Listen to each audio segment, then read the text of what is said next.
સુરેન્દ્રનગર શહેરની અંદર ભારે વરસાદ બાદ મુખ્ય માર્ગો પર વરસાદી પાણી ભરાતાની સાથે જનજીવન અસ્તવ્યસ્ત બન્યું છે।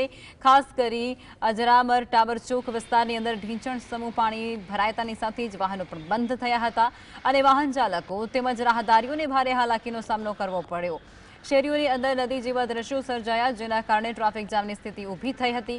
સુરેન્દ્રનગર મહાપાલિકાએ પ્રી મોન્સૂન કામગીરી માટે કરોડો રૂપિયાનો ખર્ચ કર્યો હોવાનો દાવો કરવામાં આવ્યો હતો, પરંતુ પાણી નિકાલની અસરકારક વ્યવસ્થાના અભાવે પરિણામ શૂન્ય જોવા મળ્યું છે।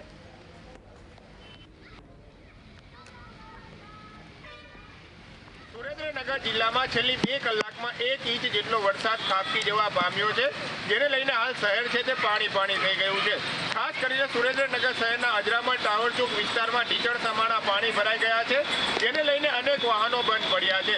મહાનગરપાલિકા દ્વારા પ્રી મોન્સૂન કામગીરીના નામે 3 કરોડ રૂપિયાનો ખર્ચો કરવામાં આવ્યો, પરંતુ તે પાણીમાં જતો રહ્યો હોય તે પ્રકારનો ઘાટ સર્જાઈ જવા પામ્યો છે। શહેરીજન આપણી સાથે છે, તેમની સાથે વાત કરશું। કેવી પરિસ્થિતિ છે અને કેવા પાણી ભરાયેલા છે? અહીંયા જોવો તમે કેટલું પાણી ભરાયેલું। આ મહાનગરપાલિકા આપણે સુરેન્દ્રનગર કોર્પોરેશન બન્યું એને હજી 4 મહિના નથી થયા। આ જોવો તમે, આ દ્રશ્ય તમે જોઈ શકો કેવું પાણી ભરેલું હોય ને। બીજું આમાં વાહન ચાલકોને અમને ગ્રામ્ય વસ્તીને બધું બહુ તકલીફ પડે ભાઈ।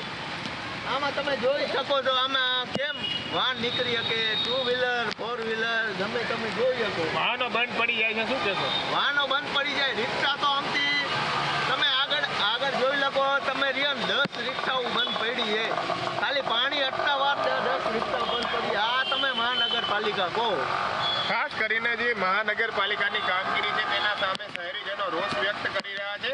પ્રી મોન્સૂન કામગીરીના નામે બિલો બની ગયા, પરંતુ ગ્રાઉન્ડ લેવલ ઉપર આ કામગીરી નથી થઈ।